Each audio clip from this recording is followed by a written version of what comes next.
We have breaking news from Ottawa. CTV News has learned the United States is set to announce tariffs against Canada.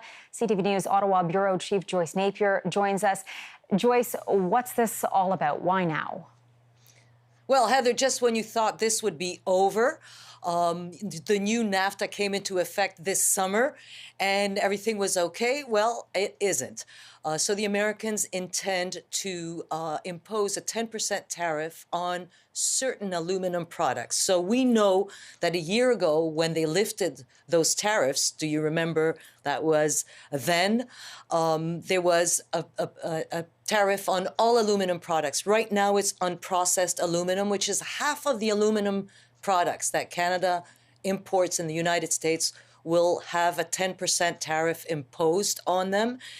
This is 232, the same tariffs that Americans imposed on Canada last year.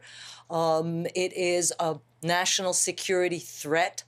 And they claim that Canadians are now exporting more aluminum into the United States, and the Americans just don't like it.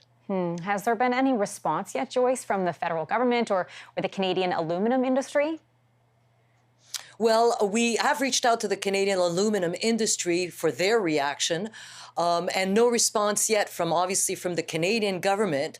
But, you know, if you're listening to the President of the United States right now, Heather, he is talking about unfair trade practices, that the United States are victims to all these unfair trade practices, talks about dumping. That means, you know, making your product cheaper and, you know, sort of more competitive so you can sell more of it to the United States. I guess his finger is pointing towards Canadian aluminum right now and other practices, other countries as well.